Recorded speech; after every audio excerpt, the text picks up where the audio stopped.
자, 안녕하세요. 2020년 3월 25일 카산드라 TV의 제이크입니다.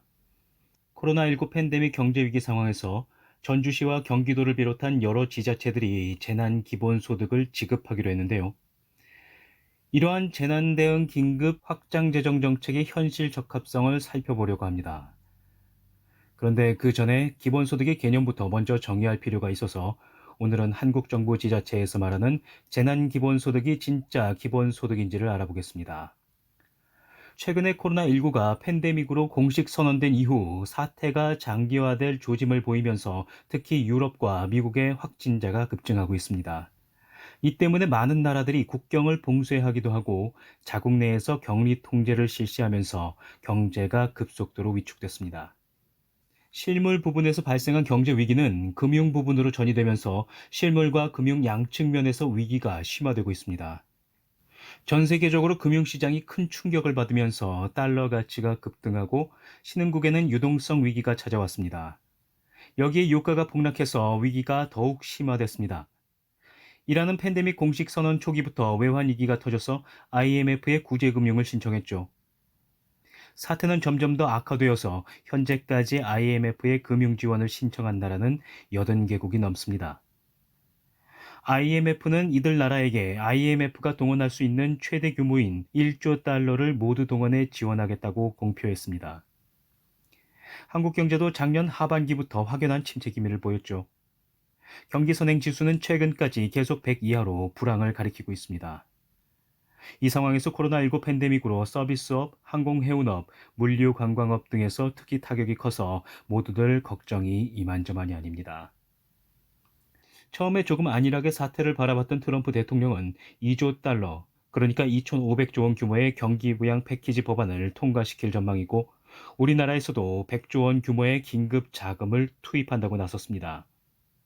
엄청난 확장 재정 정책을 약속하니 증시도 반응해서 상승세로 돌아서고 있는 듯합니다. 대폭락장 속에서도 게임 체인저에 해당하는 아마존 같은 기업은 투자해도 된다고 말씀드렸는데요.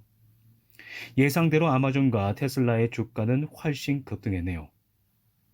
확실히 중앙은행이 유동성을 공급하는 확장적 통화 정책보다 정부가 현금성 정책 자금을 바로 공급하는 확장적 재정 정책이 효과가 빨리 나는 모양새입니다.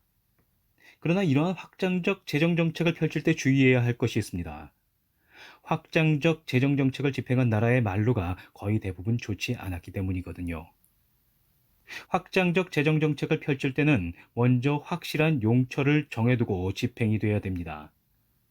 둘째는 확장적 재정정책의 재원은 국민의 세금이라는 점을 기억해야 됩니다. 세금을 더 걷어서 돈을 푸는 것이니 탑의 밑돌을 빼서 위에 쌓는 격이 될 수 있습니다.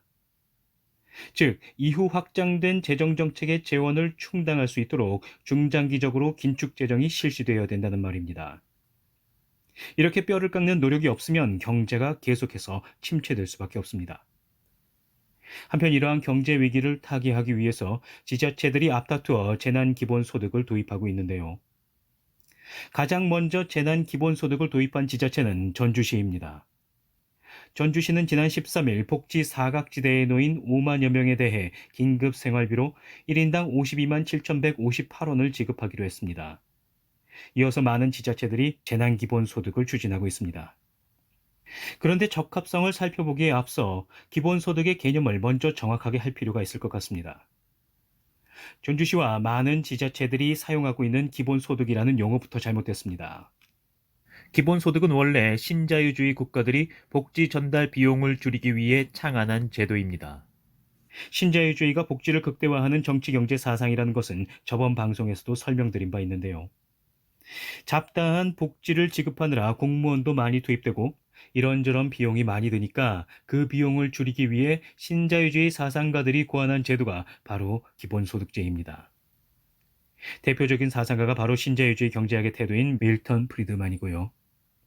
기본소득제를 하면 복지를 현금으로 소득처럼 지급함으로써 복지 전달 비용을 최소화할 수 있습니다. 그렇게 해서 절약한 재정으로 장차 복지 재원은 더 커질 수 있게 됩니다. 복지로 주던 것을 기본소득으로 주는 것이니 당연히 기존에 지급되던 복지는 없어지고 복지를 담당했던 공무원, 공공부문 종사자들이 구조조정되어 줄어들게 됩니다. 그러면 구조 조정된 공무원, 공공부문 종사자들은 민간으로 돌아가게 됩니다.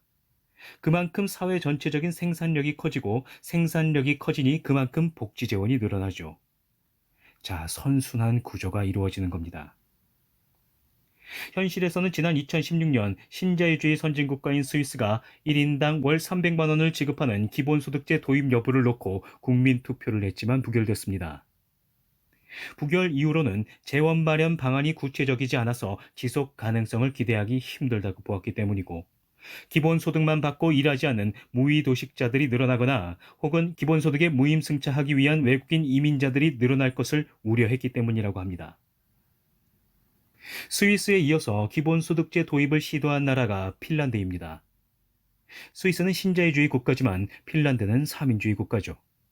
사민주의 중에서도 노르딕, 즉 북부형 사민주의 국가입니다. 신자유주의 국가가 기본소득제를 도입하는 것은 자연스럽지만 사민주의 국가가 기본소득제를 도입하고자 하는 것은 상당히 이례적인 모습입니다. 왜냐하면 기본소득제를 하게 되면 공무원 공공부문을 줄이게 되는데요. 보통 사민주의 국가들은 이러한 공공부문을 키우는 것이 옳다고 보거든요. 그런데 공공부문을 줄이게 되면 좌파의 입지가 줄어드니 사민주의자 등 좌파들은 기본소득제와 친하지 않습니다. 그런데 사정을 보면 핀란드가 기본소득제를 도입할 만한 사정이 있습니다. 최근의 글로벌 금융위기 이후 핀란드 경제 사정이 많이 악화됐습니다. 핀란드는 글로벌 금융위기 직전에는 1인당 GDP가 53,401달러였는데요. 이후 마이너스 성장을 계속해서 2017년에는 1인당 45,703달러로 줄어듭니다. 핀란드의 경제가 어려워지면서 복지 또한 부담스러워지는 거죠. 그래서 핀란드는 급기야 신자유주의적 발상을 하게 됩니다. 즉 공무원, 공공부문을 줄이고 복지 전달 비용을 줄여서 복지를 지속 가능하게 하자는 발상이죠. 바로 기본소득제입니다. 핀란드는 2017년에 실업자에게 월 73만 원을 주는 기본소득을 도입했습니다.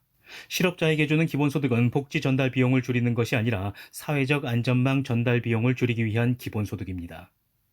이렇게 핀란드는 사회적 안전망 전달 비용을 줄이기 위해 실업자에게 기본소득을 지급하는 실험을 했는데요. 이 실험은 2년 만에 중단합니다. 중단하게 된 가장 큰 이유는 바로 기본소득을 받은 노동자들이 그만큼 일을 하지 않아서 그렇습니다. 스위스도 바로 이 점을 우려해서 기본소득제 도입 국민투표를 부결시켰죠. 이와 관련해서 한국의 기본소득제 논의를 보면 어이가 없는 부분이 많습니다. 한국에서의 기본소득제는 원래 의미의 기본소득제와 전혀 다릅니다. 그래서 제가 한국형 기본소득제라는 이름을 별도로 만들었습니다. 원래 기본소득제는 복지나 사회적 안전망의 전달 비용을 줄이기 위한 것으로서 기본소득제를 하면서 정부나 지자체가 지출을 늘리는 만큼 복지나 사회적 안전망에서 지출을 줄여야 하고 또 공공부문을 줄여야 합니다. 그런데 한국은 그런 복지나 사회적 안전망을 그대로 둔 채로 추가로 또 기본소득을 지급합니다. 이렇게 되면 이건 기본소득이 아닙니다. 또 기본소득이 지속 가능성을 가지기 위해서는 기본소득을 받는 만큼 각자가 스스로 일을 열심히 해야 됩니다. 일을 해야 소득이 생기기 때문이죠. 기본소득을 먼저 받았으니 나중에 일을 그만큼 누가 시키지 않아도 해야 됩니다. 누가 시키지 않아도 소득을 받은 만큼 스스로 열심히 하는 것이 지켜지지 않아서 유럽 선진국에서 기본소득을 도입하지 못했고 또 도입한 핀란드도 2년 만에 폐지했습니다. 그런데 한국에서는 기본소득을 받고 난 뒤에 그에 상응하는 노동을 스스로 열심히 한다는 개념이 없습니다. 이렇게 되면 기본소득제는 지속될 수 없습니다. 한국에서 올해 1월 기본소득당이 창당이 됐는데요. 작년에 나왔던 기본소득당의 홍보 콘텐츠 사진 중 하나입니다. 한번 보시겠습니다. 기본소득당 창단 발기인 중에 한 사람이 이렇게 당당하게 이야기합니다. 꿈은 없고요. 먹고 놀고 싶어요. 늙어서 무의도식하고 싶습니다. 너무나 부끄러운 행동을 하면서 어린아이처럼 천연덕스럽게 말하고 있습니다. 저런 식으로 국가나 지자체로부터 소득을 받고 나서 그 소득에 상응하는 노동을 스스로 하지 않으면 기본소득제가 유지가 될 수 없습니다. 정말 아무 개념이 없는 거죠. 전주시의 재난기본소득은 복지 사각지대에 놓인 5만여 명에 대해 긴급생활비로 1인당 52만 7,158원을 지급하는데요. 전주시의 한국형 기본소득제는 기존의 복지, 사회적 안전망의 지출, 공무원, 공공부문 종사자들의 수와 지출을 줄인다는 개념이 안 들어가 있습니다. 그리고 지급 대상이 보편적이지 않고 복지 사각지대에 놓인 어려운 사람들입니다. 이렇게 되면 전주시가 말하는 재난기본소득은 재난기본소득이라기보다는 사회적 안전망입니다. 추가적으로 사회적 안전망을 지급하는 거죠. 재난기본소득보다는 재난구호금 아니면 재난지급금 정도로 이름을 붙이는 것이 적당할 것 같습니다. 전주시 이후 여러 지자체들이 제안하는 재난기본소득들도 마찬가지입니다. 그것들은 재난기본소득이 아니고 사회적 안전망입니다. 그나마 재난기본소득에 좀 더 가깝다고 할 만한 것은 경기도의 재난기본소득입니다.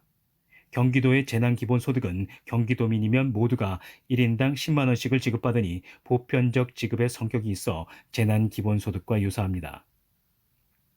그러나 경기도의 재난기본소득 역시 기존의 복지나 사회적 안전망 지출을 줄인다거나 혹은 공무원의 숫자나 공공부문 종사자의 숫자를 줄이는 조치가 없기에 재난기본소득이라는 말은 어폐가 있고 그냥 재난구호금, 재난지급금 정도가 적당한 말입니다. 그럼 다음 시간에는 이러한 사회적 안전망의 일종인 한국형 기본소득, 즉 재난기본소득이 과연 경제위기 극복에 효과가 있을지, 어떻게 재난기본소득제를 운영해야 할지 알아보는 시간을 가지도록 하겠습니다. 자, 오늘의 방송은 여기까지입니다. 오늘의 방송이 도움이 되셨다면 구독과 좋아요를 눌러주시고 이 영상을 많은 곳에 공유해 주십시오. 감사합니다.